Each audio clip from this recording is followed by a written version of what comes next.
Hi, my name is Vera Kamara. This is Neil Kaplan. I'm Major Sam. Hey, I'm Spike Spencer. And you are listening. You are listening. And you're listening. You are listening To the House of Mario. To the House of Mario. To the House of Mario. To the House of Mario, you lucky devil.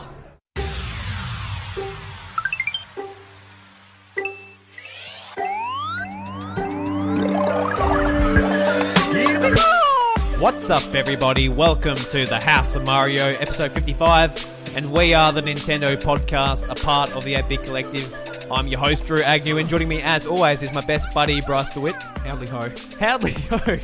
I love your intros. Like, I don't know whether to expect like hi or hello. Or howdy ho doodly. This episode, we're talking about our AVcon experience last weekend, and we've got some cool interviews to interject into the episode as well as from indie developers, Will from Retrospekt, and also the community manager from Nintendo Australia. Yes, indeed. We had a fun time interviewing all these people, actually. Yeah, including the episodes we released last week. But yeah, of course. Of course. So this AVcon was our first time going as media. That was an experience in itself. It was just kind of funny being there as media, I guess. It is, yeah. It had been a long time since I've been back to AVcon. I'm talking, maybe about 5 years. So we better introduce it just in case someone's like missed the interviews, doesn't know what the hell we're on about. You know, you might be from America and Adelaide, Adelaide and South AVcon is. Yeah, Adelaide and South Australia is a long way away. So AVcon is the video game or anime and video game convention in Adelaide, South Australia. Mm-hmm. Yeah, it's a lot of fun. It's like a real tight knit community. It's not like a huge thing like PAX or Comic Con. I would like to sort of clarify. In the Southern Hemisphere, it is the largest anime representation in a convention. Yeah, yep. So I don't know what its competitors are, but it doesn't really have any. Yeah, not really. We've got conventions around Australia that centre around pop culture and gaming in PAX and Supernova, but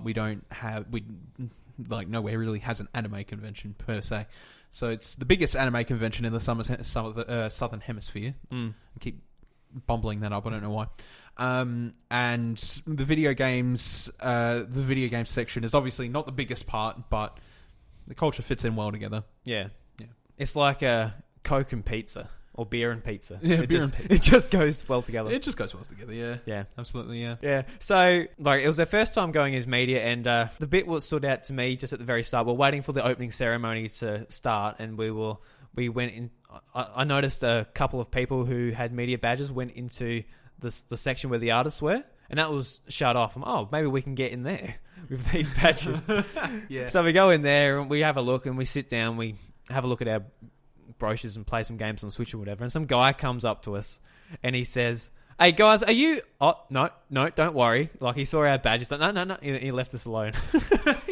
That was weird for us because it's like, I don't know, obviously we'd been there as general public before. It had been a while between since I was last there. But as the general public, you've got certain areas you can't be in, or like very specific places that you can't really touch. So going into that artist alley and then just sort of relaxing there while looking at everyone cramped over in the other area is just kind of like, oh, well, that was a bit different for us. Yeah. And like this was after we had interviewed the 4 people that we did from the episodes that we released last week. So we were pooped by that point. We were just like, oh god, let's just, we'll get through this. We're tired. But it was weird that we were allowed there because it was just people setting up stalls. Like, there wasn't even anything there. But no, it was just like half the artist alley was set up. And there's a lot of talented artists in Adelaide and from the surrounds that sort of put their stalls up there. They sell some of their art pieces, and it's really good, you know. So getting our first little look at that before Saturday when it just blew up was great. Yeah, we got to go around and see all the neat things like those Pokemon cards that we really liked. Those were awesome. You had a lot of someone drew their own Pokemon cards for like A3 posters. Yeah, they were really cool. Yeah, that was super awesome. The only reason I didn't buy them is because previous years I spent way too much money on posters, which I haven't even hung up. Yeah, I've got ones that are framed. I still haven't hung them up. Yeah, exactly. Yeah, the surrounding community with the artists is obviously quite impressive. Living in the city, that's you get a community there, and you put something like AVcon in the face. It's like, we need to get in there. I mean, that's what I love so much about AVcon. There's just so many different tiny communities coming together. Like, you've got the artists, you've even got like the Smash players, you've got the anime lovers, you've got, there's even like, a few card game lovers. Like, it's awesome just seeing all these people come together. Recent history and stuff as well, though. You've also got stuff like the speedrunners, because now they're live streaming speedruns there for charity work and stuff like that, which is awesome. Yeah, absolutely. And I've mentioned it in the past before, but GDQ, like, despite there's controversy sitting behind that, money does go to cancer research or Doctors Without Borders or whatever. So I'm into that speedrun marathon type quota. So seeing something like that at AVcon is great. I think that's awesome. Then in previous years, we had attended tournaments as Smash players. Didn't quite make the finals, but we're fringing it. We're doing all right. But and just watching how like that community's developed and evolved over the years is pretty awesome as well. Yeah, and seeing how those GameCube controllers have really copped it as well. Oh god! So everything at the convention in terms of video game systems and stuff like that, that's all donated for the convention by people who are willing to put the stuff out there. Yeah. When I originally attended the convention, we had Brawl was the game. Mm-hmm. Brawl was the game. It was interesting back then because I had all these GameCube controllers and stuff like that still operational, all that. This year, it's starting to show where the donation controllers have come over the past 5 years. Yeah, we were using a controller, and Bryce's was a bit worse than mine, but it had no rubber on the control stick, and it just wobbled like it had no flick back. It was like whatsoever. a Nintendo 64 wobble. Yeah, it was that bad. Yeah. And like, you can't really fault that too much. I suppose if you want to bring your own controller and use your own controller, I would assume that's perfectly fine. Yeah. But as for the donation controllers, obviously they've gone through their runs. They've been there at every AVcon since they've started doing Smash tournaments and stuff like that. They've got those systems available for people to play all day round, all weekend round. So I suppose it just comes down to like whether you're willing to bring your own tech and use it there. Yeah, I mean, if you're doing a tournament, you should bring your own controller just in case someone rigs it, Well, yeah. I mean, you never know. I guess it's something you can chuck in your backpack and someone takes out your B button. Like, who did this? Can't use B moves anymore. Let's jump to the start of the convention for us. So Friday before the actual convention opened, we went and interviewed the 4 guests. Hopefully you guys might have seen or listened to by now. Yeah, I hope you did because they were good episodes. They were really fun to do. Yeah, absolutely. What an opportunity for us. Like, oh yeah, for sure. Like the opportunity, it probably costs us more money than what we were getting out of actually, whatever, being the travel and all that. But getting in for free, seeing all this stuff that was exclusive to us, that was incredible. Yeah, absolutely. It was fantastic. I love doing that. It was brilliant. We're just being able to sit down with people that were, so inspirational and love what they do. Yeah. Talking to Spike and Neil, like knowing that those two have been present in cartoons and video games I've consumed ever since I was like 3 years old. Yeah. That's crazy to think of it like that. Even older than that, obviously, but since that I've consumed anyway. And then the cosplaying community, obviously we are not very into cosplaying as we are. I would be if I could, if I was talented enough to do it. If the costume was just like, here's a costume, I would be more than happy to flaunt it. Yeah, absolutely, yeah, exactly. But I'm not a seamstress. I can't do that type of thing. Like, even if you could do it, like they put 1,000 hours and thousands of dollars into these things. They absolutely do. And like talking to Major Sam and Vera, that was like talking to them about it. It's really impressive to see just like how much that community has grown in Australia, passed through onto. We've got Supernova, you got cosplays there, PAX cosplays there, AVcon, obviously, we had cosplayers there. And that community apparently they really stick together like quite tight, which is fantastic. Yeah, well, you have to, because it's like a lot of things, even with us with podcasting. What's the point in doing it if you don't make friends, you don't talk to other people, you don't learn, you don't encourage like, there's no point. No, yeah, well, yeah, for sure. And like seeing cosplayers come to the convention and there as featured guests and stuff like that among people like Spike and Neil, that's awesome. Vera and Sam were both lovely to talk to. They were absolutely awesome. Talking to them about their experiences, whether they were going overseas or working for major companies, or even just working at other conventions. Yeah, it was good to learn more about the scene from them, and I'm glad I did. Yeah, it's interesting to learn about how it's made, because when you look at these cosplays, you're like, oh shit, that's cool. Yeah, you don't think of everything that goes on in the background. No. Like I do think about the time, like, oh shit, that would have taken a long time to make. But you don't think about, oh look, just the fabric alone is $600, let alone the buttons cost another $200, and then obviously the time and yeah, that's crazy. It's good on them. I hope they keep going and like keep loving it. For sure, yeah. They've obviously within their own right of them doing it, they've been making a name for themselves, and they've got a following, and it really shows through the hard work and effort that they've put into doing it. So congratulations to them on being able to succeed so hard into something that a decade ago was a pretty niche thing for Australia. It was, yeah. It was a very niche thing for Australia. That's really impressive. So well done to them. Yeah, too. People are just warming up to it now, especially with AVcon. It's just near the footy ground. Yeah, near the major footy ground in the middle of the city in Adelaide Oval.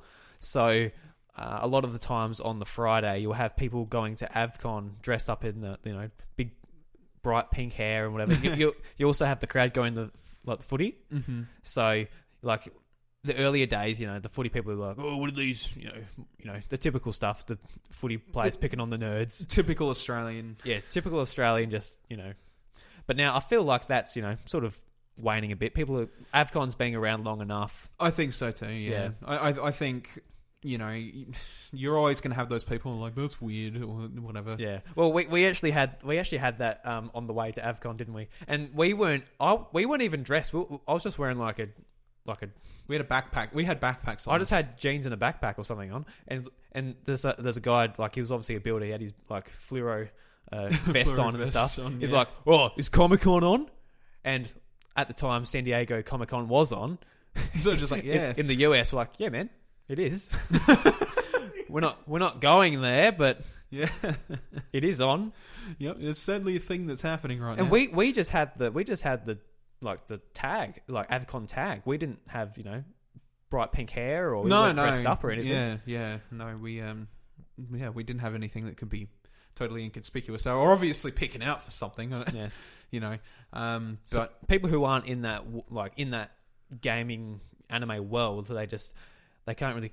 They don't comprehend it. They can't comprehend it, and they don't like it. Some of them, they just. But that spreads across all sort of recreational cultures.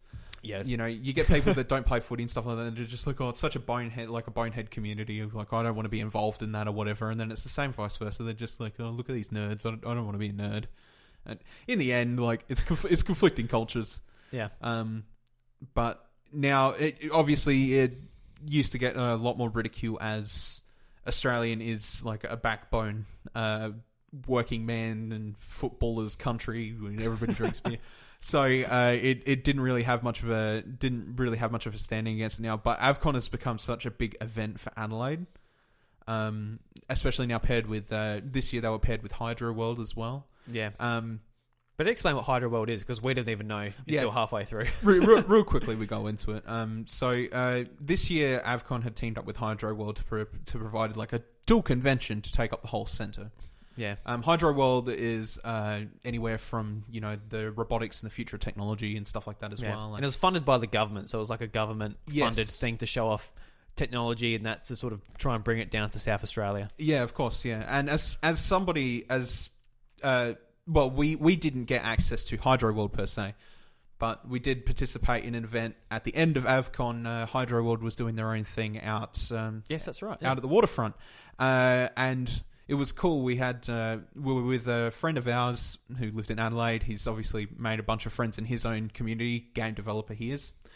And he had one of his friends. One of his friends was helping the tech guys at Hydro World because they were displaying like picture on a water screen in the river. They were basically shooting up water, and it was just making like a projected screen. Yeah, it was awesome. It was really awesome. So you're just seeing this on just water being sprayed over the river. Yeah, it was really cool. It was damn cool. But they hooked up an Atari 2600 to it. We played Pac-Man on it. Yeah, that was so cool. So it was really good to see those two conventions sort of convene this year and provide something that, you know, if you went to one convention, if you bought an all-round pass or something like that, you could experience two different things while you were there. If you're like, you know what, I'm going to go over to Hydro World, check some of that stuff out, then come back to AVcon later when maybe things have either quietened down or, you know, something like that. It was good.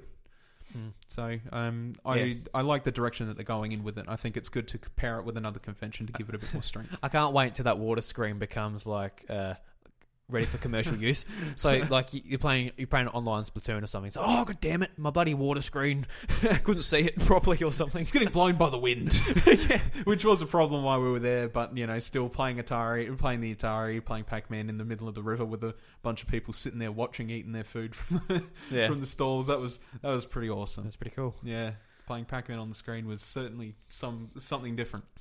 One of the coolest things about AVcon, I feel like, is the indie games room. Basically, heaps of indie developers from Adelaide come together and they show their game off at AVcon. Mm-hmm. I don't know how many games were there this year, but there were a lot. 20 plus this year, but also the indie games room has a bit of a history of like being the sort of launch point for obviously many different companies and games.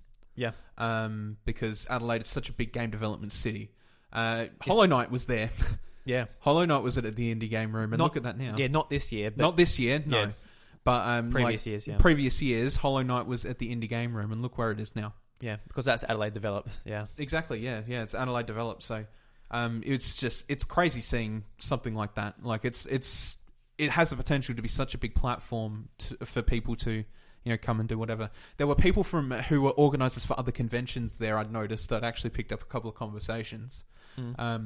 They had at the do you remember the virtual machine thing that we were playing? Yeah. There was a guy there, and he was like, "Oh, did you guys want to come to the convention in Melbourne?" I can't remember exactly what convention he was representing, but he said, "Do you guys?" He said Canberra.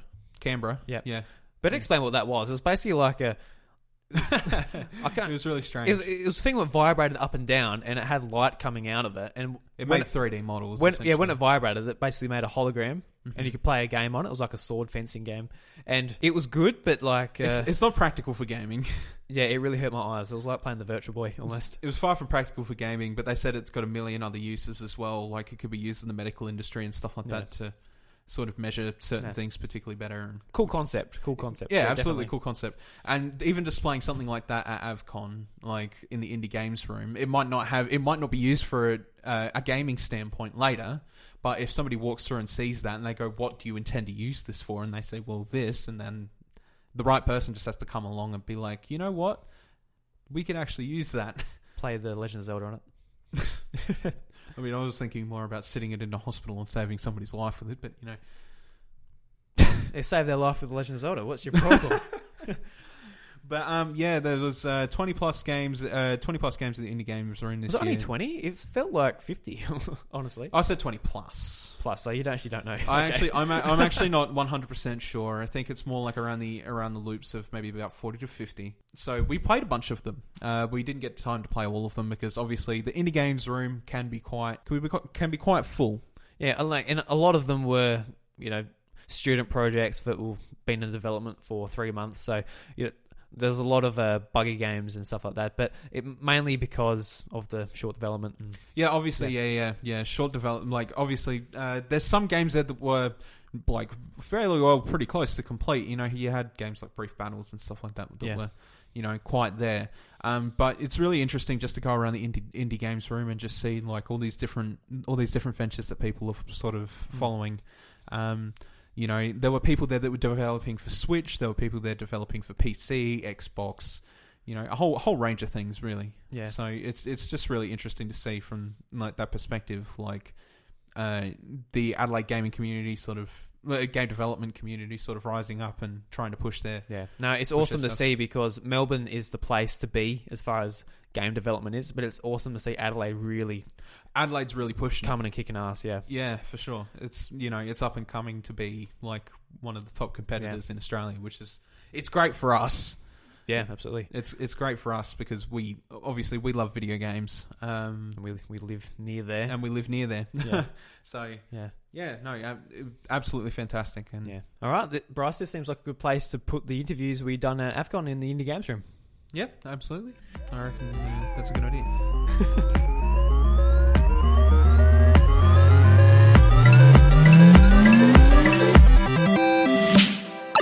Hey guys, welcome to the show. So you guys are here at the Indie Games Room with Space Beards. So tell us a bit about your game, guys. Why don't you the pitch, Morgan? You give it pretty well. Yeah, okay. So you play as a jiggly space pirate dwarf, and you are tasked to make sure that your ship does not explode. It is the worst ship in the entire galaxy, and it will explode at any given point. But you gotta fix all the objectives, fend off all the asteroids that are coming your way, Yep. and just stay alive, really. Fantastic. Well, Bryce and I just had a go. It's a lot of fun. It reminds us of Overcooked, I think. Yeah. Yeah. Yeah, that sort of co-op, working together frantically experience is what we were aiming for. Yeah. Yeah. Better way to describe it. Yeah. You got to come a bit closer, Bryce. Well, sorry, mate. I'll come a bit closer. Is it hurting your ears yet? No, not yet. All right, okay. Do you want to hurt my ears? No. Yes. Yeah, don't answer that. So if anyone wants to have a look at your game, wants to have a try, where can we direct them? If they go to angrycactusgames.com, there is a free download for anyone to try and find out more about the game. Awesome. On PC? Yes, currently just on PC. Only uses controllers currently. Yeah. But it's, so you can play 1 to 4 players, but we recommend that you play with more than one person. Yeah. It's a bit of a lonely experience. You won't have much luck saving your ship otherwise, will you? No. All right, guys. Thank you very much. Thank you. I'm here talking to the developer of Space Tug, Shaun. How you going, mate? Not too bad, mate. How are you? Yeah, not too bad. So, tell us a little bit about Space Tug. So Space Tug is it's a space logistics, physics-based sort of thing. So you'll be flying around kind of like a space forklift and doing some menial tasks, basically. Junk and all that sort of stuff, yeah. Very nice. So how long have you been working on it? So we've been going for 3 months at this point. 3 months? Very nice. And where can they find your game, Shaun? So it's currently on the Google Play Store. We've got about an hour of content on there. You can head to spacetug.net and find links there. Very nice. Thank you very much, mate. Cheers. All right. Hey guys, I'm here with Andrew from Juicy Cupcake. How you going? Hey, good, thanks, mate. You're here in the Indie Games room with Brief Battles. Yeah, that's right. So tell us a little bit about your game and what it's all about. Yeah, so it's a couch party game where you fight your friends using superpowered underpants. So a bit of just a laugh out loud brawler. You can get all ages in there, have a few laughs, play different strange modes. We've got like your classic battle where you run around for free-for-all, popping each other, hold the gold bear buns, things like that. You start out naked, running around, trying to get the only pair of underpants in the game. And we've got a whole lot of single-player content and co-op content in there now too, where you can battle creatures and do challenges. And Oh, fantastic. yeah, it's coming together. Yeah, like the last time I played at PAX Australia, I can see like the amount of sheen and polish that's been on it since then. And have the single player has the single player content been introduced since then, or was it? Yeah, so I think last year PAX even we were only still showing that one classic battle mode, about 40 maps. Now we've got all 50 arenas in there. With like a new desert region. We've got all the single player content. It's the first time we've ever shown it today, actually. So yeah, there's probably about 5 hours of content sitting in there that we've never shown before in single player. And pretty much you're looking at pretty much the full game here. There's one mode we're not showing, which is knockout and knockout high health. They're kind of like two varied multiplayer modes that are quite different. One's really like fast and short, high skill level. One of them is like more of a avoid each other with the high skill level as well. But they'll be on show soon. They got announced yesterday. Yeah, we've got 2 new heroes in here as well, so that's all new content from since last year.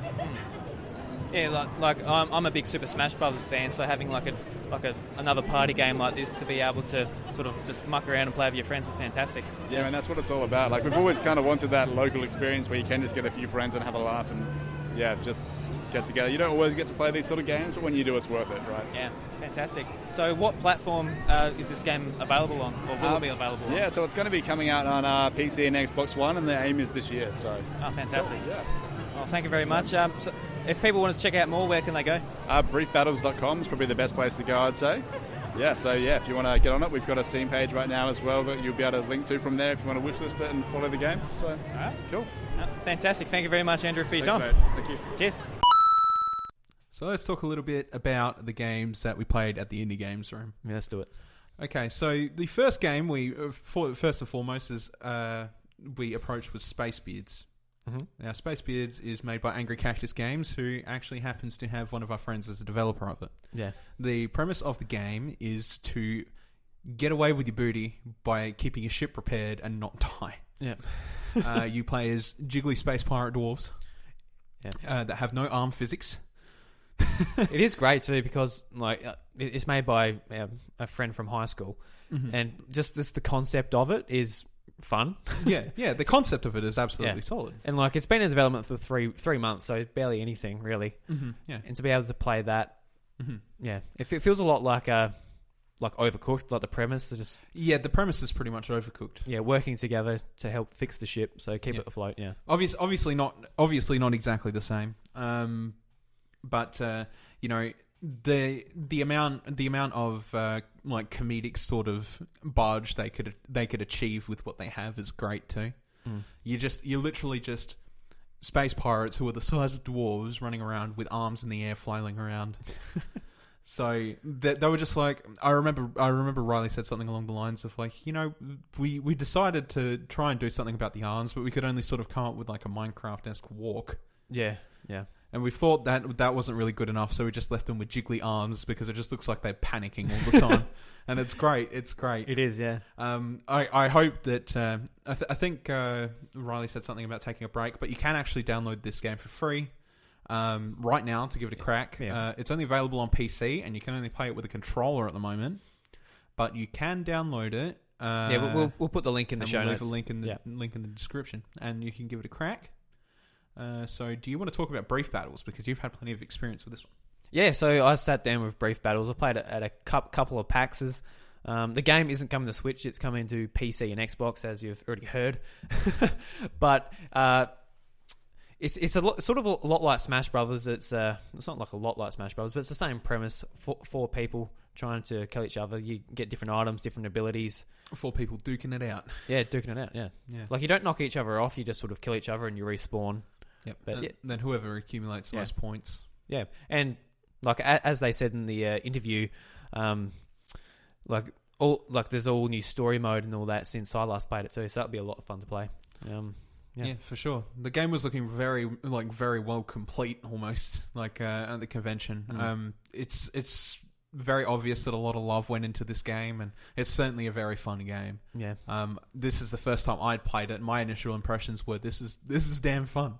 This is a really good indie game. So yeah, I'm hoping that those boys can get everything polished up and then what they need to do, and they get a really smooth release, because I would buy the game. Yeah. No, I'm keen to buy it as well. It will be a great Switch game if they ever decide to try and port it to the Switch. Yeah. I think it'd be great with 4 Joy-Cons and yeah, just literally anywhere. I think it'd be really nice. Because unlike Smash Brothers, where you need the triggers and everything, I feel like that game you don't need it as much. You just need your face buttons and your D-pad or control stick or whatever. Yeah, control stick, jump, attack. Yeah, is basically what you need for that game. And unless they put wave dashing in there, and you didn't know. But no, I'd like to mention that I'm pretty impressed with it, and I'm glad that it's one of the games closer to release. Yeah, so if you have an Xbox One or a PC, go and buy it on there. Support a local Adelaide developer. Absolutely. They didn't say when it was quite going to be finished, but this year sometime. Sometime. So yeah, as they already heard, they already know this. Yeah. You would have heard it in the interview. We also talked to Shaun, who's the developer of Space Tug, which is also a game you can download right now. Space Tug is available on Android, I think, at the moment. We played it on Android, yeah. We played it on Android. So basically, it's a space physics simulator. A space physics ship simulator, using magnets as a primary draw to the game, and using those magnets to manipulate the world. It's short demo at the moment. I think it's about. He said it's about an hour long with his multiple playtime testings.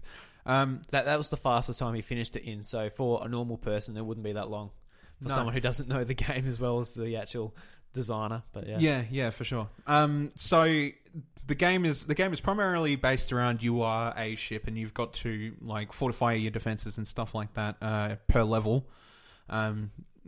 So, for example, the first level that we've got to play, we had to pick up trash, get rid of that trash, had to go and redock and undock spaceship, had to place turrets so that your mothership was defended, and then you had to go back to the garage. That was a level complete.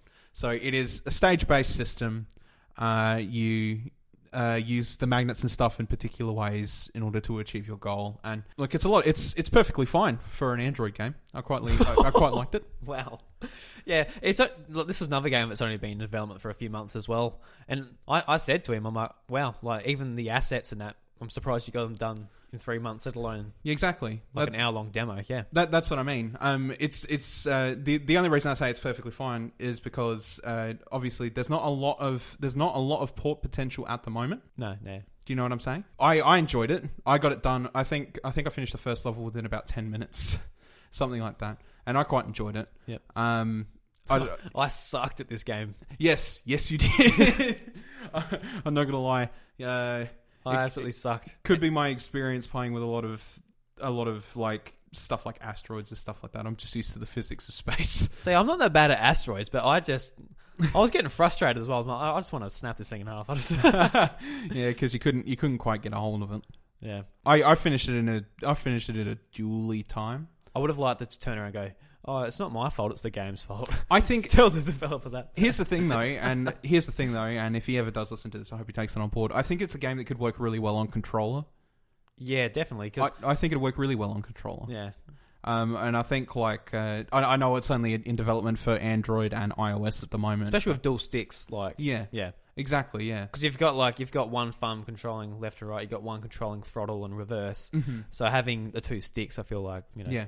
I feel like the touchscreen controls are the drawback for me, only because I can imagine a game like this being played on dual sticks and functioning really well. Yeah. And if you're into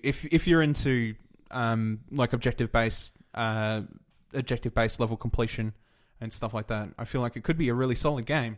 And I hope that they find a way to implement joystick support or something like that, because that would be really fun to play on controller. That'd be great. It would be a great Switch game if they could find the resources and the time to get it there. Mm-hmm. Yeah, it all depends on how well they perform on app stores and stuff like that as well too, though. Yeah. Which is a draw for a lot of games in the indies room, because obviously to pay for a license to get your game on app stores, it's not that expensive. No, nowhere near. It's like $90 or something per app store. It's not very expensive, so it's a big draw for them to be like, hey, we can put this on the app store and people can play it there. It's a lot easier to get into than, I don't know, approaching Sony or Nintendo and being like, let's put your shit on the marketplace, our shit on the marketplace. So I understand why there was a lot of them there that went for that primarily, especially for teams of 3 or 4 or 5. Yeah, Like you've got breakout successes like Hollow Knight, but Hollow Knight, Team Cherry were in talks with developing Hollow Knight years before the Switch was even a thing. Mm-hmm. Yeah, like that game was originally coming to Wii U, because that was in the indie games room and PAX for probably. I remember seeing Hollow Knight there years and years ago, 4 years ago maybe, coming to Wii U, and I remember just going, Wii U, what? It's coming to Wii U. Oh, that's cool. That's initially what caught my eye, because it's just it was strange seeing a game come to Wii U and nothing else apart from PC. Yeah. And now it's slowly coming to everything, and that's fantastic. So we really enjoyed talking to the developers we got to talk to. We tried to get an interview with a couple more that weren't really interested, but don't tell them that. Well, I mean, come on, to be honest. But there's a lot of games. There was a few games there this year that had interests in the Switch as a platform. So I really hope you guys manage to see them in the future. Yeah. If you're ever going to AVcon, PAX, or even Comic-Con, or wherever you're going, always call into wherever the indie games are, because they are some of the most interesting, innovative Absolutely. cool games. And like, especially the developers are that happy to talk to you most of the time because they're trying to push their game and they're passionate. They're not just there. They're not just the marketing guy hired by Sony or whatever it might be. Like, they're actually really keen to try and like get people to play their game. Yeah, for sure. Yeah. And it's funny how much bug testing they're doing there on the day as well. Yeah, because the thing is like they a lot of the time it's just them play testing. Yeah. So a lot of people that come in, they play the game differently, and they'll find a different bug to a different scenario. Because So. if it's just the 3 developers and they're playing the game, and you get 200 people throughout the day, it's a lot more people playing it. Yeah, exactly. In different ways and trying to push different things. Yeah, for sure. Yeah. So again, an avenue like that for them. They also got their own individual passes as exhibitors, showing off their stuff at AVcon, which is good. Yeah. It's good to see that creators can get in there easily enough and put out their own wares. And does it make you wish you could go and like make something in 3 months and be like, show it off at AVcon? That'd be awesome.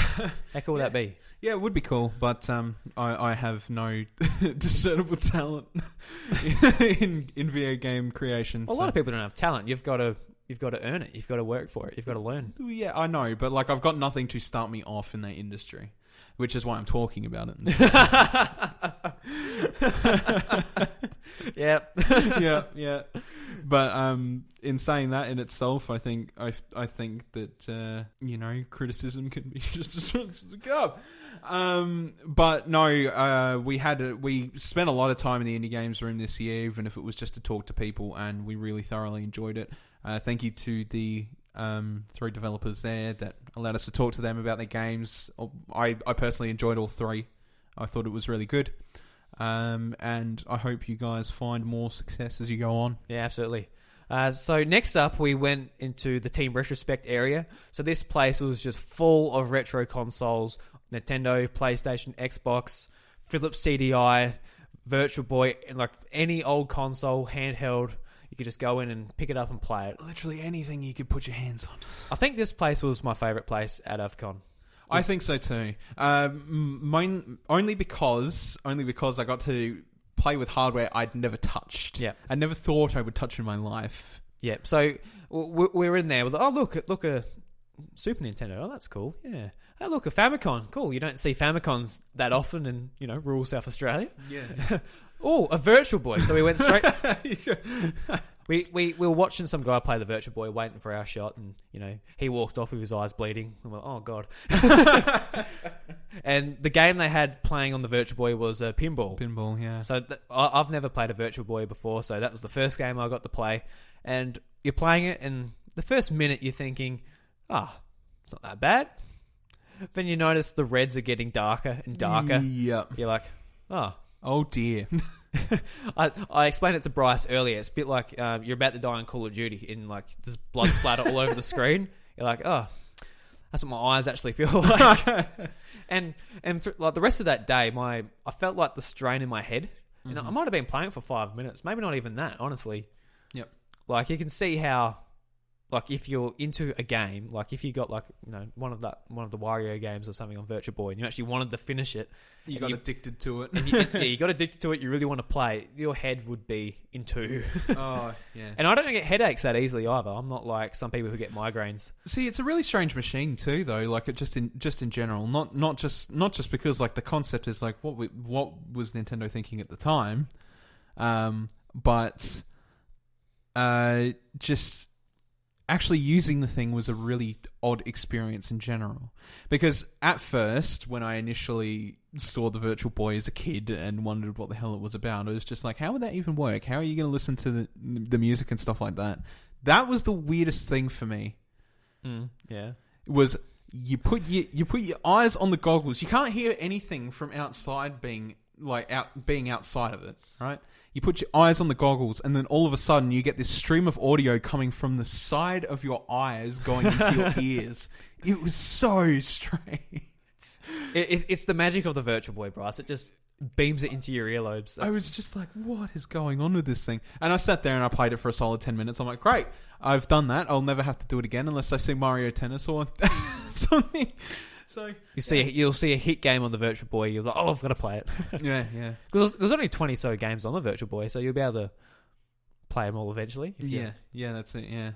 You should do a stream one day. If you could somehow like hook up the Virtual Boy to your stream on Twitch. You're like, all right, I'm doing a 24-hour Virtual Boy stream. No, God, no, dear Lord. Everyone in the chat's like, dude, play Splatoon or something. Just do something else, please. Speaking of Nintendo, we did play something else of relative interest to me and my young memehood. Yeah, and that was a Philips CDI. That was interesting. You were excited to see it until you picked up the controller. Yeah, well, look, I wasn't excited to see it. I'm like, okay, I have to play it. Like, I have to. No, you were excited. You went, ooh. I'm like, oh my god, CDI. It literally looked like a tape recorder. I shit you not, a huge like tape recorder. Yeah, it did. It was like the size of the original Xbox. Oh god, yes, it was crazy. Is it only a 16-bit system? It had to. Is it 16-bit or is it a bit more or 32? 32-bit. Is it? Yeah. And it had you know how on old tape recorders they had the old digital clock based thing that told you when it was playing and stuff. Yeah. Had that, but it said Philips CDI, and I was just like, what? Well, I guess that's what they made. That's what Philips makes. I know. They put guts inside of a similar looking thing. Yeah, for sure. But the game that was on display was Hotel Mario. By God, that was not only awful to play and confusing. The controller was not good. No, it was like playing on a actual TV remote. It was insane with a low battery. You know what it's like trying to turn on a TV with like you're no trying batteries? To jump and you're like smashing the button down. Like it was. God, it was awful. I'd known it was bad, and I also knew the Virtual Boy was bad. So I kind of kept them on the same level of like, wow, I guess they're both kind of crappy consoles. So I never thought the Philips CDI would be that bad, and I feel really bad for like. Didn't you? Really? You didn't think it would be that bad? No. Like in terms of, obviously I knew the Philips CDI was bad. But I feel like, and I know I'd already played Wand of Gamelon, on my PC. As hard as that console is to bloody emulate, you know how hard it is to emulate that. Yeah, console? I know the stupid length you went to get it working. It's awful. So I've played it. I already knew the gameplay and the generality of the Philips CDI was awful, but the controller was the thing that threw me off the most, and now I have the utmost respect for people like Game Grumps that I've seen play those damn games to near or completion, because that would drive me insane. Trying to jump in Hotel Mario, you smash the button 3 times to try and get a jump out of it, and you finally did, and then you didn't know what you were doing. Yeah, I went in the door. I'm like, well, am I just hiding in the door? Because I sort of expected that, like when you play Mario, when you go through a door, you expect to pop out in another door. You do, yeah. So that's what I was sort of expecting. I'm like, all right, so I'm just hiding in this door to avoid the Goomba. So I come out, I press the button down to come out. Oh, he's not coming out. Press again, not coming out. Press. I come out, then there's the Goomba, and I die. I'm like, oh well, that's enough of this game. That's Hotel Mario. I just want the toaster scene cutscene. That's all I want. Here's the problem: too many toasters. Dinner. They had a whole plethora of other stuff there that we didn't quite get to. Yeah. You had the let's talk about the good things there. Plenty of good things. Obviously, yeah, for sure. Obviously, all the old school Marios. You sat down with Mario Sunshine and for like 2 hours because I miss Mario Sunshine. So that was good because that was at the end of the day, and you were playing Mario Sunshine without the memory card. So when you died, you literally went to the very start again. Yeah, and I was just chilling out on Captain Toad. Yeah, end of Sunday, I was just like, I want to play a video game, and then I'm like, Super Mario Sunshine. I fucking love that game, so I got on the console and I played. You know, so that was good. I think that was the best part about Retrospekt. My favourite thing to play there was Taiko Drum Master on the PS2.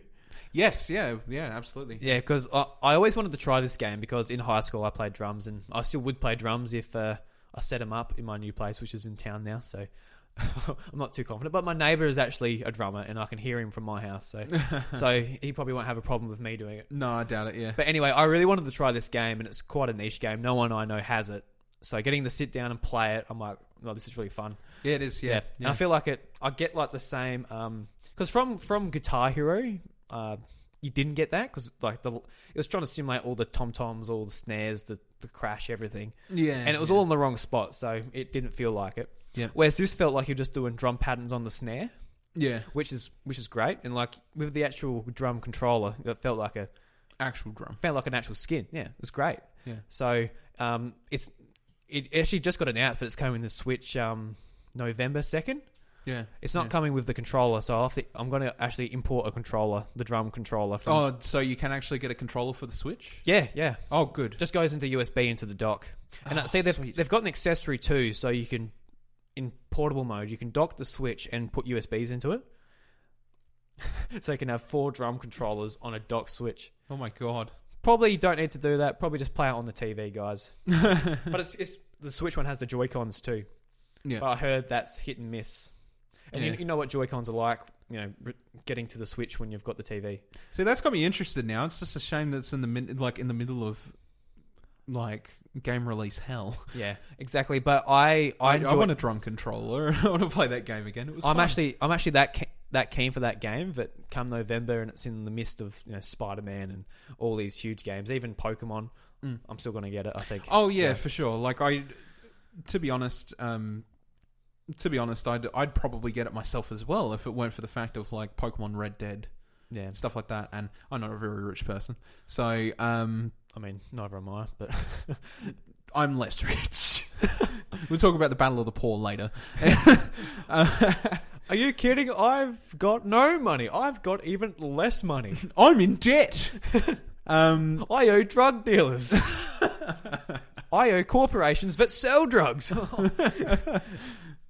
I want to get it, but I would want it with the drum controller as well. I don't feel like So it's going to be an expensive controller. By the time you import it, it's going to be $100 and something bucks.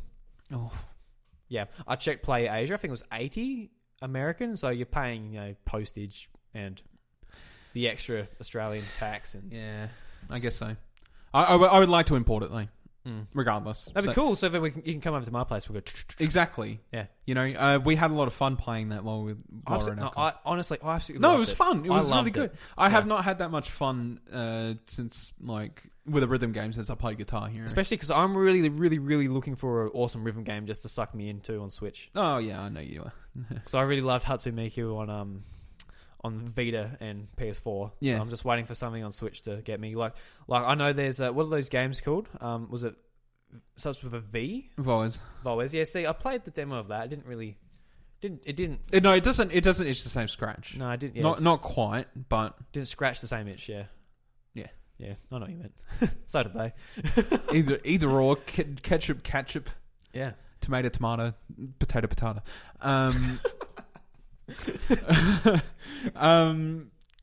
But apart from that as well, they also had a whole handheld station, which was awesome to sort of go back and play. I used to have a Game Boy Advance. I hadn't touched a Game Boy Advance since I got rid of mine when I was 12. So it was really interesting to pick up a Game Boy Advance again and play one of them.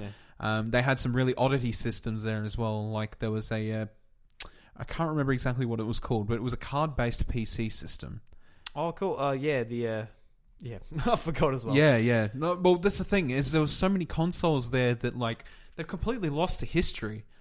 You don't even know they exist until you see them at a place like this, and you're like, what is this? Honestly, you don't think of anything that isn't Sega, Nintendo, PlayStation, Xbox. No, it's completely just blown off everything. Yeah. I mean, the only oddity one there that you the only oddity ones there that you would know are the Philips CDI, and that's because it's got ties with Nintendo. Yeah, it's because you got in YouTube and you look at my boy, or the Commodore 64, which is even still if you don't know too much history about PC gaming, you won't know what a Commodore 64 is. Yeah. So apart from the Commodore 64, you had all these really niche consoles that you don't even realize had actually been in existence, and they had some really unique systems to them. Like that card-based PC infrastructure, where it was literally as thin as a card. Well, not quite a card, but it was. Imagine a really bulky, a really large 3DS cartridge. Yep. And you slide it in you do a bank card into the PC. Yeah. It was really strange. It but was just floppy disk, wasn't it? It was. Or was it a bit different? No. It was its own sized card. Yeah. Yep. But it was about as thick as a 3DS cartridge. And you would slide it in like a bank card, no joke, and then you would pull it out the same way. Sounds like that EA controller you tagged me in the other day, where you slide, you pay away. You slide your credit card in. Yeah, you pay away on the controller for your EA microtransactions. Yeah, so we had a lot of fun in the Retrospekt room. We spent Oh god, maybe about at least 5 hours over the course of the convention. Yeah, we just went there and sat down and chilled out. Every now and again. It was a good place to sit down and chill out. It really was, and so was the indie games room. I feel like that was where like the most friendliness comes out of the video gaming side of AVcon. It was easy to communicate with people in there and talk to them about the stuff that was going on in there, and so that's where we spent a lot of our time. But we also did an interview there, didn't we? Yeah, we did an interview with the head of Team Retrospekt, Will. He sat down and talked a bit about how he gets all these consoles, what they're about, and all that fun stuff. How he enjoys all the little oddities in gaming that are lost to time. Yeah. It was really good to talk to him. He had a lot of insight on that stuff. So yeah. So guys, hope you enjoyed the interview with Will.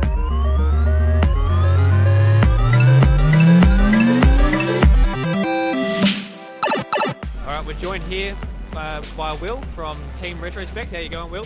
Not bad, guys. It's lovely to be here. No worries. We've been going around this booth for a little bit, just playing all the retro games, and it's actually been our first opportunity to play a Virtual Boy, which has been absolutely awesome. Like being able to play that. Like even if we played it probably another 10 minutes, we might have got a headache. But really? Hey, look, what a fantastic console it is. Yeah. But have you had much opportunity to play the Virtual Boy? Yeah. You know, I really love it. It's the first real sort of VR system that came out in mainstream consoles. And a lot of people don't know this, but there's a little prism inside that flicks the screen from one eye to the other at an extremely fast refresh rate. And that's what gives you that horrible migraine-like headache. Wow. So, Retrospekt, what's it all about and what do you do? Well, Team Retrospekt is a cultural and educational association. So what we do is we try to preserve and educate other people in retro consoles and paraphernalia.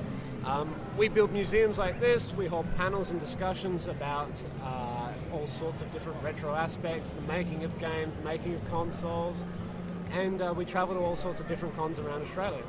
Oh, fantastic. So how many cons do you go around? Do you go around to PAX? And so we've been to PAX, We're heading off to GammaCon in a couple of weeks. We've done a lot of time at AVcon here. This is our home base, so a lot of good fun. But we also do a few little things at community areas and the like. Yep. Do you feel like a lot of people that come here are educated on the retro games, or is it mainly people who might have grown up with them and they're coming back? I think it's half nostalgia feel, and I think the other half is older family members wanting to introduce their younger siblings or children to the wonderful consoles that were around in their time. We find that a lot of kids, the ones that love playing Fortnite on the PlayStation and the Switch, they come and they sit down in front of the Super Nintendos, the Famicoms, and they just get blown away by how detailed and interesting the games are. And you'll see kids that just are glued to the seats here. It's a really great feel when you see a dad telling their kid about how wonderful the game is, and the kid's not listening because he's absorbed into it. You sort of don't notice until you come to a place like this, like how different or how much gaming's evolved over time. It's just really phenomenal. So there's been a huge evolution in video games, and we were actually just doing a panel a few moments ago about it, but there were a couple of years where they were talking about the little pixel dots bouncing back and forth and starting to get computers into the consoles. Funnily enough, it oversaturated around the 80s, and the whole video game industry just died off. Yeah. It came back at the end of the 80s, and man, we got Mega Drives, Sony PlayStations, and it just boomed. Absolutely, but the variety is fantastic. Yeah. If you had to pick one of the more obscure consoles, so apart from the Nintendo, the PlayStation, the Xbox, what little interesting, more lesser known console would you choose? Oh, look, there's so many of them. I mean, there's the PC Engine, which is a great Japanese console that's as big as a PlayStation 1 CD case. Yeah. And they take tiny little trading card-sized game console cards, which contain huge games, absolutely huge games. It'd be the same sort of thing that you find on a Sega Saturn on a disc.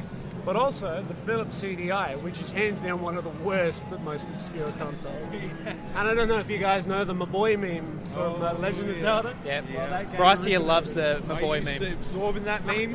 I loved it so much. Yeah, well, the Philips CDI is the offender for that situation. Yeah, plenty of time on YouTube looking at YouTube poop and just Absolutely. But another one that'll throw you right out is there's a new on console, which is basically a DVD player. And that's an absolute head trip to look at. How do you go about acquiring all these consoles? Like, a lot won't, like, that for the Philips CDI, that is not an easy console to find. No, it's not, and we've had a lot of connections all around the world. We've got a lot of members that were either living in Japan or living in America sourcing items, but also we keep our eyes on the sales online and try and pick them at their best. For anyone listening at home who's interested in retro games and like to get involved, like to see what you guys do, where can they go and find more information? Well, they can find more information on our wonderful website, www.retrospekt.com.au. They can find us on Facebook and like our page, or they can contact us at secretary@retrospekt.com.au. Thank you very much. Thank you very much for your time. Thank you very much for having me, guys. Cheers. Cheers. Thank you, Will, for taking your time out of your day to talk to us. Now, Bryce, we also went to the Nintendo Australia booth at AVcon and had a look around some of the games there. It's funny because like a lot of their games have been out for a while, so they're just showing off the hits of the Wii. On the Wii U, I was about to say, honestly, I almost said the Wii U. No, because I was thinking Donkey Kong. Yeah. And I just said Wii U. But they had Splatoon 2, they had Zelda, they just had like, the greatest hits of the Switch there, just to show it off to someone who might not know what a Switch is. Yeah. So they weren't showing off anything new. But I was talking to one of the girls there, and she said, have you played this? I'm like, yes, I have. Have you played this? Yeah, I have. It's like, have you not played anything here? Like, no, I think I've literally bought everything. I haven't bought Donkey Kong, but I had it on Wii U. So yeah, it's the only thing I haven't bought on the Switch. Yeah. So it was funny going to that booth. Yeah. And we went and talked to Jordan. How we initially approached him was kind of funny, actually. Yeah. He was manning the Zelda booth. And somebody just got done playing, they died or something, and some kid, like, no idea what they're doing. Like, no idea what they're doing. Zelda is not a game you jump into in a demo and learn. No. Because I remember when I first started Zelda, I was like, this game is going to kick my ass. And a couple of times it did. Like, you're like, all right, I'm going to try and hit these bloody people with an axe, and it does not work and whatever. But yeah, doing that in a demo situation where you don't have time to sort of go and try that again, I couldn't imagine. No, doing that. Absolutely. So the kid got finished. He hopped off the console, and we were sitting there watching at the time. And Jordan hands us the controller. He's like, "Do you guys want to play?" And they're just like, "No, we've put far too many hours in Zelda. We've played enough Zelda. We've played enough Zelda." I'm like, "I think I'm 200 hours. Like, I don't need to play it."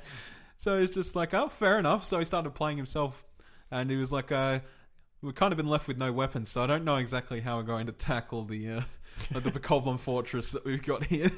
And then it's just like, you try bombs. It's probably your only option, or run away. So we sort of got in a friendly conversation with him about Zelda and everything else going on around the place, and that's how we sort of broke into talking with him. Yeah. So we asked him. Said, would you like to be on our podcast just for a quick interview? And he said, let me just go and ask if I'm allowed to. And he come back. He said, well, I'm the community manager, so I'm literally the only one you can talk to. Yeah. And things went from there. Yeah. So we got to interview the community manager from Nintendo Australia, Jordan. Didn't catch his last name. So. Yeah, no. I don't actually think he mentioned his last name. No. But the first name Jordan is fine with me. So, guys, I hope you enjoyed the interview with Jordan.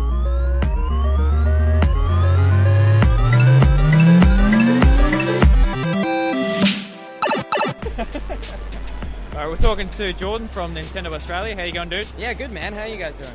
Yeah, really good. We're enjoying our AVcon. Yeah. You've been working for a couple of hours already. Yep.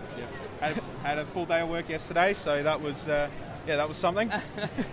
So, what's your role at Nintendo Australia, and what do you sort of do? My role at Nintendo Australia is the product and community coordinator. So I have the job at Nintendo that everyone thinks we do at Nintendo. I play games. Sweet. So I play them pre-release. So I work with the marketing team to show them what the game's about, what are the key points, what are the weaknesses, just anything that's going to be relevant to their marketing campaign. So I don't do bug testing or anything like that. I do find bugs, and it's always hilarious. So it's just so funny.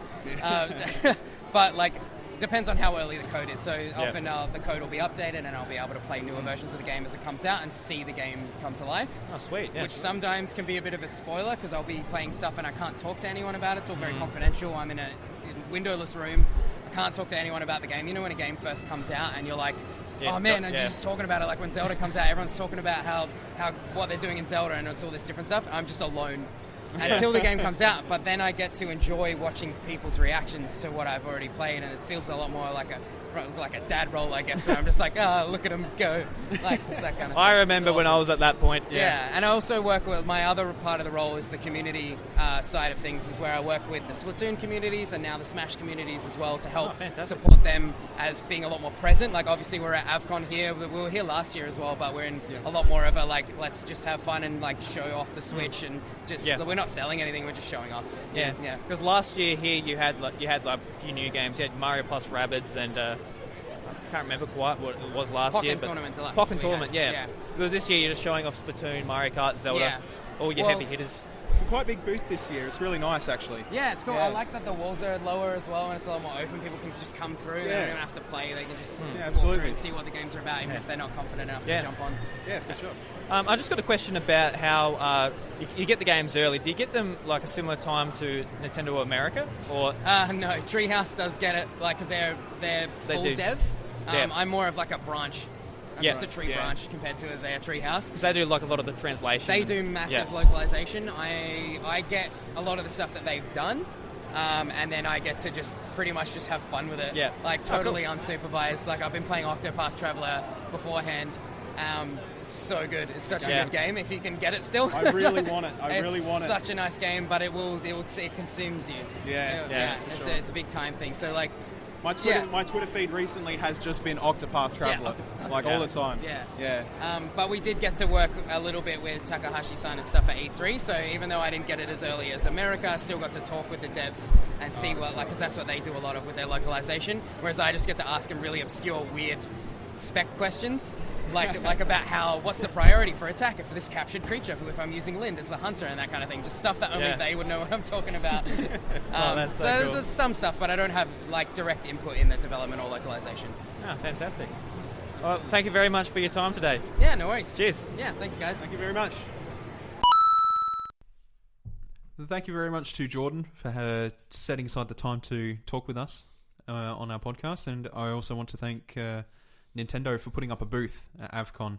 They do that they do it most years. There's a couple of years that they've skipped out for whatever reason, whether it be lack of releases or something like that in that particular time, or demos to display. Yeah. But it certainly helps out.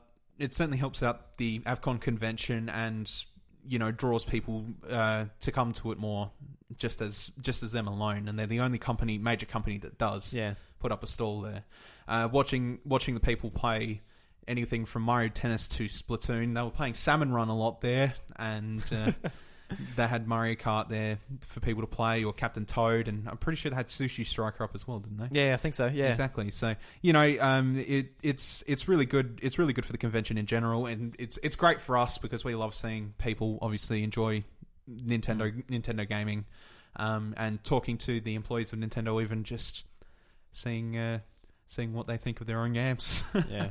Like, I feel like what AVcon differs from something like PAX or Comic-Con is it doesn't have these big companies there. Yeah. I feel that's a good thing, but if there's going to be one company to be there showing off their games... I'm glad it's Nintendo. I'm glad it's Nintendo because... they're homely. Yeah. You know what I mean? They feel like they can fit in anywhere. Like, and just sort of... Yeah. Like, if you go to PAX or somewhere, like, a lot of the PC... companies, they've got like their big doof music playing. They're like, oh, look at the power. Then they've got the lava lamps set up. Like, oh, look at this turbo cooling. But Nintendo, it's just like, come in, sit in the beanbag, play some games, play some Captain Toad. Mm-hmm. If you lose at Captain Toad, we're not going to bite your head off. Someone might. You might have a 5-year-old kid going, the pixel Toad's on the left. Can't you see it? God damn it, Salmon Run. you have to throw the grenade in the buckets, idiot.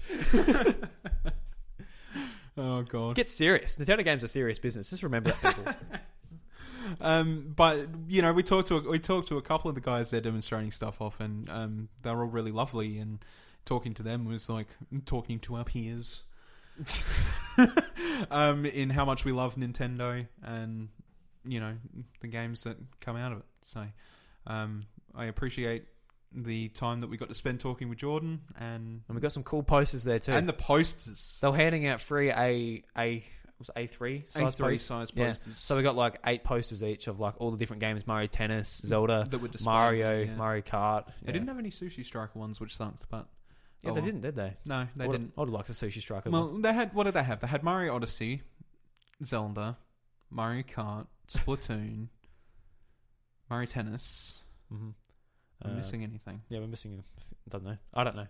I can't remember. I don't know. But they were really good posters, and like, you know, it saved me going around looking for more stuff to hang on my wall. Yeah. Thanks for the free stuff. Thanks, Nintendo. You were great, and thank you, Jordan, for pulling the Zelda ones out from the back and giving us one each. Yeah, because you had to play the game to actually get those ones. Yeah, because they were in short supply, so you gave us one anyway. Yeah, awesome. So thank you, man. Thank you very much. All right. Yeah, so we'll cap it off now. AVcon, like, you hadn't been there in a few years. Did you have fun? Yeah, absolutely. So we did end up doing an extra couple things that took up a little less time, but they were equally as fun. Obviously, we went and played. You went and played Mario Maker, for example. On stage, yeah. On stage. We went and played Smash with the Smash community. We went and watched... I went and watched a couple speedruns, like short ones. Yeah. We forgot about that Mario Maker. Basically, you had to go up on stage and you had to make a level and you had to beat it within 3 goes. And people were just like, oh, I'm gonna do an underwater stage and I'm just gonna swim over everything. And like when the controller got given to me, I'm like, no. Turned it to the original Mario Bros. Turned the water stage off. And I was just like, I'm going to put bob-ombs and hammer bros everywhere. And just try and get through it. If I die, you know, whatever. If I win, I'm a hero. Yeah. Did not win, died. No. I got about halfway each time. I'm like, yeah, because I put like as many hammer bros as would fit on the stage. Mm-hmm. Was that a smart idea? No. But and I only had a mushroom, didn't have a fire flower or anything. Yeah. Should have just given myself a star. Damn it. Wouldn't that be funny? You just do like... Yeah, they're just like, how is he going to complete this level? Put a star in a box. Next minute... Yeah. Just run it, literally. Yeah.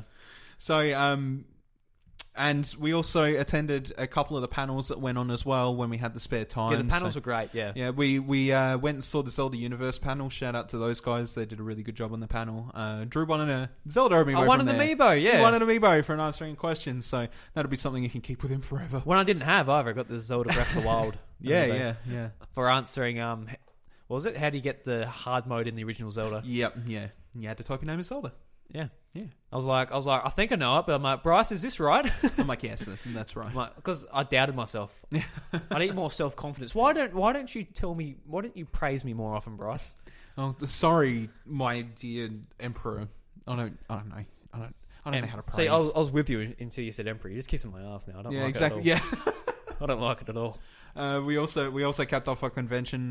We went and we missed the first part of it. We went to the cosplayers panel where all 4 of the major cosplayers were there, and they talked about them doing their thing and pushing their craft and doing their thing, pushing their craft and going overseas and doing competitions and stuff like that, and that was great. Immediately after followed the panel with Spike and Neil, where we talked a little bit more.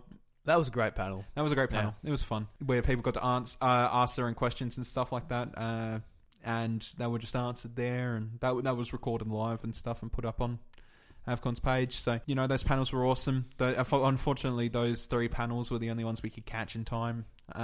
We were busy running around everywhere else.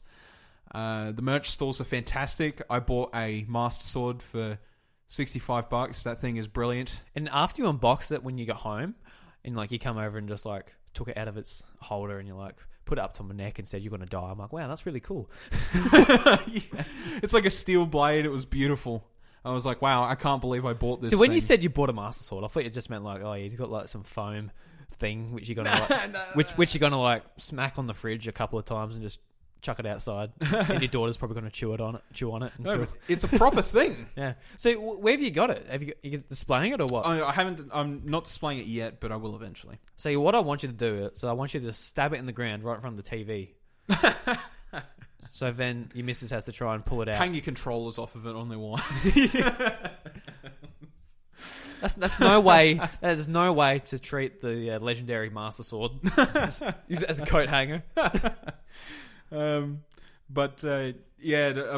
the merch stalls, there was a lot there. Unfortunately, there was no video game selling ones this year. There really weren't, were there? No, usually there's a game traders Marion puts up a stall or something like that. Because last year they had cash converters, and they had heaps of Game Boys and Game Boy games and the old retro stuff. Yeah. And I'm like, I ended up spending way too much money. I bought a Game Boy Pocket, Game Boy Color.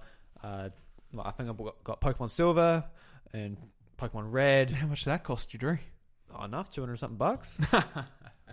Like a fair bit. Yeah, and they also had there was like an arts and crafts thing where they had clear Pokeballs, and they put like figures in there and put like trees and stuff. Oh, that's cool. And they made it look really awesome. And I've got like a Pikachu wearing a Red's hat. Mm-hmm. Yeah. But there was only anime stuff this year, like stuff like posters, figures. Yeah, it was mostly anime stuff this year, and like, that's not to the discredit of anything, but I would have liked to have seen more video game stuff. No.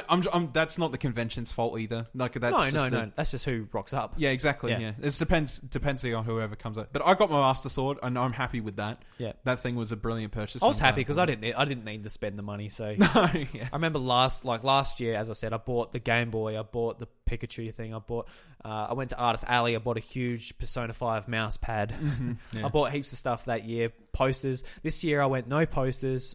I've got enough to hang up, let alone the new ones I got from Nintendo for free at their booth. Mm-hmm. So no, great year for AVcon. I can't wait till next year.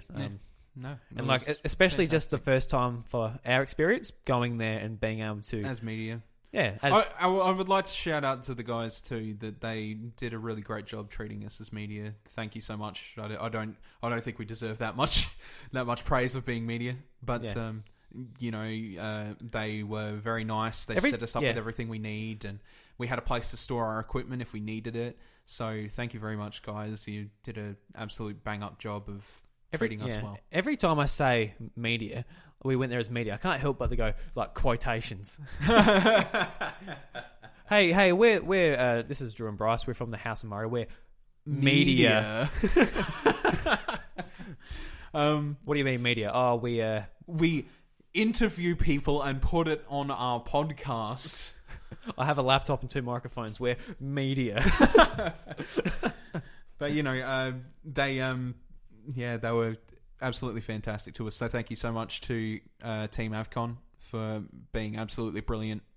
You guys were fantastic, and it went really smoothly this year. And the staff we got to talk to as well, who spent a little time talking to us, are also fantastic. So thank you. Really friendly, all volunteers. Yeah, absolutely. A lot of them have been doing it for 2-3 years. Exactly. This is a volunteer event, and they for by all means they don't have to treat us like they're being paid, but they do pretty much. So thank you guys for just being outstanding, honestly, outstanding people in general. Yeah, and it's why I love the convention. Just everyone's so happy to be there. Everyone's so happy to communicate and talk with one another. Yeah, most people are. I'm sure there's some people in the corners just wanting to play their 3DS and get the street passes and get the hell out of there. But yeah, for sure. Well, yeah, I suppose that wraps it up for me. And no, it does for me too. Can't wait to turn up again next year, hopefully. I guess the next adventure for us is PAX, as far as taking the podcast on the road. Let's hope we can get in there. Yeah, let's hope we can get in there. Yeah, I'm looking forward to PAX as well. Yeah, can't wait for PAX. Yeah, but I could do the same couple conventions every year, and AVcon would be in those couple. So yeah. Well, for me, it's AVcon and PAX. Yeah. So one trip to Adelaide, one trip to Melbourne. We live in like a small little rural town, so it's nice to get to the city every now and again. And look, I'd love to do them every year. So let's hope we can see a sort of trend going forward, and attending them. That'll be great. Yeah, especially can't wait for PAX, because it's when like heaps of people get together, and it's like when a lot of our friends get together and go to Melbourne. So like PAX is one of the times each year where the one time each year we get to see them. Yeah, exactly. Yeah, like all the 8-bit crew and like the Explosion and Network I haven't guys. even met them yet. So exactly, that's like, going to be interesting. You get to meet them, so you get to have a crack of beer with them, or you won't get the crack of beer, but they'll pour a beer, they'll give it to you, then you'll get to drink it with them. It doesn't have the same ring to it, a poured beer, does it? No, you get to blow the froth off together. It tastes better though. It tastes a lot better. Yeah. It tastes a lot better. But I can't wait to hang out with these guys come PAX time. So let's hope. You're going to get the freshest furphy you've ever tasted. Oh, I'm so keen for that. You have Melbourne. no idea. It's just rolled from Geelong. The kegs just rolled. They just dropped it off the hill in Geelong. And rolled all the way down to Melbourne. Landed in the bar. Oh, the furphy deliveries come. I can imagine. It rolls down the hill, just into the bar, smashes against the bar. The keg just explodes. You just just wring it out of your hair into your mouth. But yeah, she's fresh.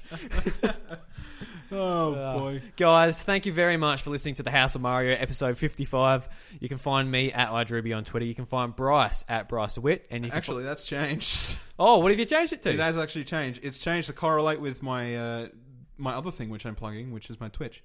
Oh yes. So my at the moment is at ivrevin, IVREVIN, which is also the same name you can use to find me on Twitch. I'm going to start streaming more often now. Just going to get my ropes on it. I've got some equipment coming to sort of fit my microphone a bit better, keep it closer to my mouth, can move it away. Yep. You know, all them nice things that you would want when you're streaming and don't want to sit in the same position for several hours, like I've done twice now. How's your neck? It's not my neck that's the problem, it's my back.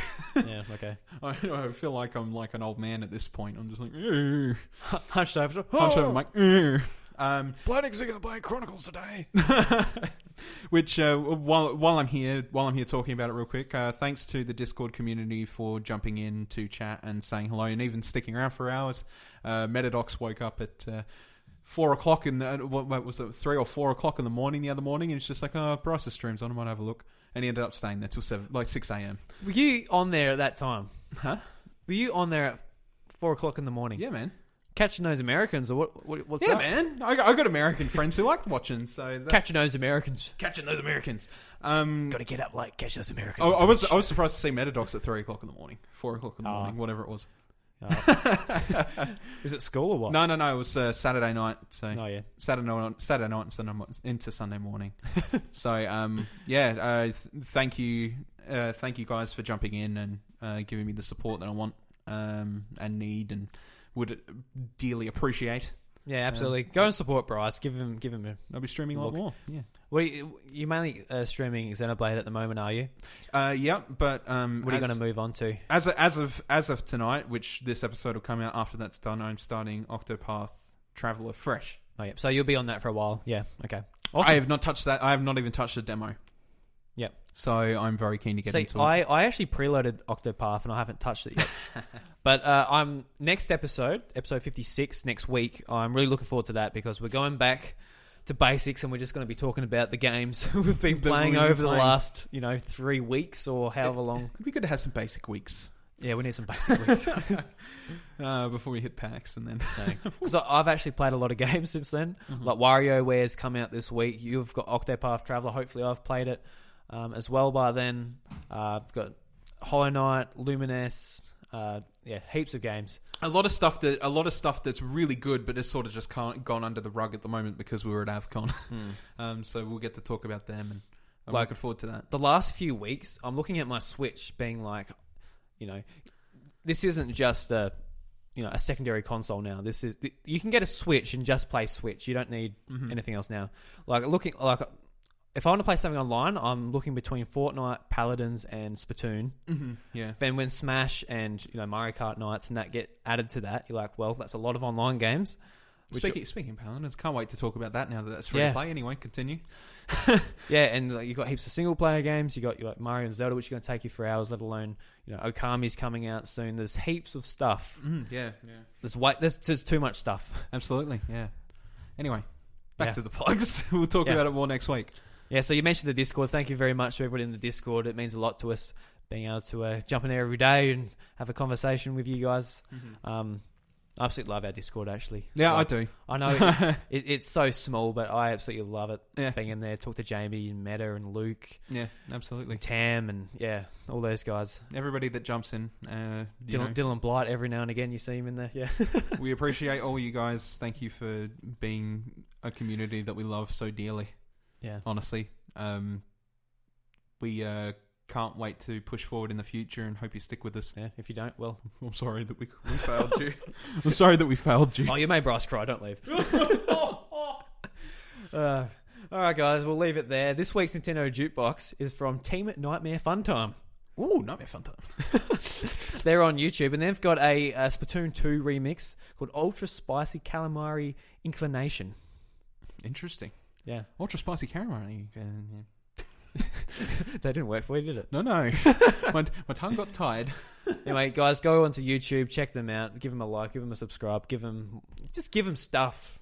Send them an old Yoshi figurine you've got in your drawer. I don't know. Send them that ratty Pikachu doll you've had since you were 2 and has got baby food all over it. Yeah. It reminds me of like a Thomas the Tank Engine train my mum put on top of a birthday cake, and it had it had icing in its wheels for years. Anyway, guys, we'll see you next week. Thank you very much for listening to this episode, and we'll see you next week with a fresh, normal episode.